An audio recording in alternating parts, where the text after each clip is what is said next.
What's good? What's good? What's good, world? It's been a while since we had some Mantalk, so let's get right to it. So what I want to talk about today is financial management. And to be specific, I want to speak about the difference between leasing versus owning. So, a lot of times in our culture, we're always taught that you're flexing if you cash out for your car, or, it's just a overall thing, like a status symbol if you buy your car out. But truth be told, that is one of the most foolish things that you can do unless you're buying something upwards of, say, $500,000. Because cars are, okay, so in financing, you have two different things. You have assets and you have liabilities, right? So the short of it is this: anything that pays you is an asset. Anything that you pay for is a liability, right?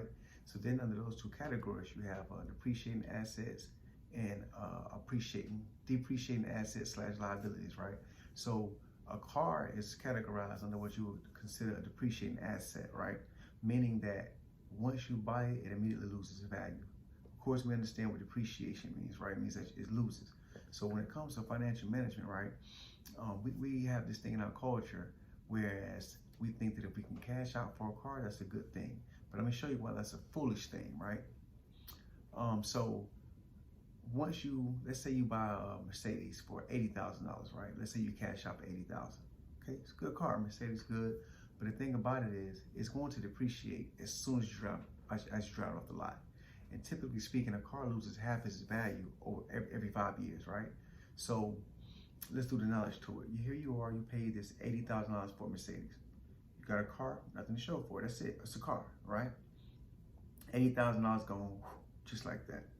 So you still have your car. That's a good thing, right?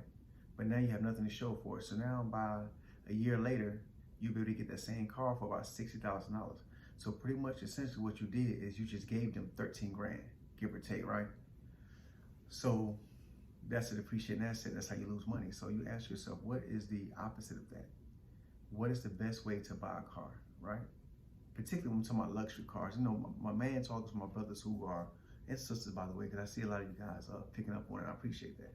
But to answer your question, the better way to get these nice cars are leasing. So let me show you the benefits of a lease. I know that's a bad word in our community.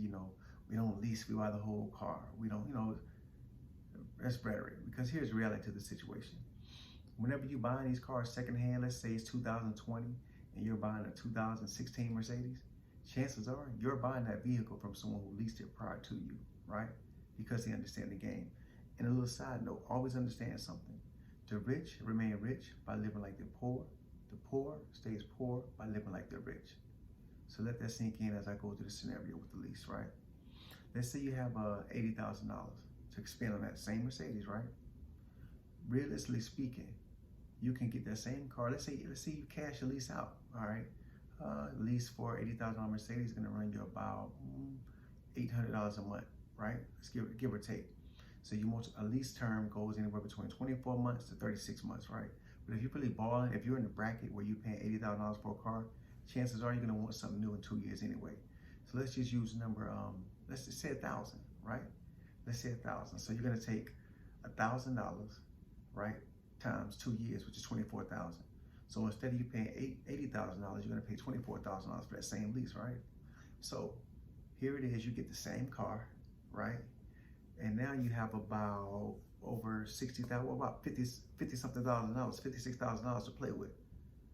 If you're really in your boss mode, do you know how many times you could flip that $56,000 over the 2-year term of that lease? And guess what? You still get the same car. Whenever you pull up on a block, it's the same reaction. When you pull up at the club, it's the same reaction. When you take a lady out and she sits inside those leather guts, it's still the same feeling. Whatever you do to get a car, it's still the same result, same benefit. But here, the difference is you save $56,000 that you can now invest in something else, right? And now check this out.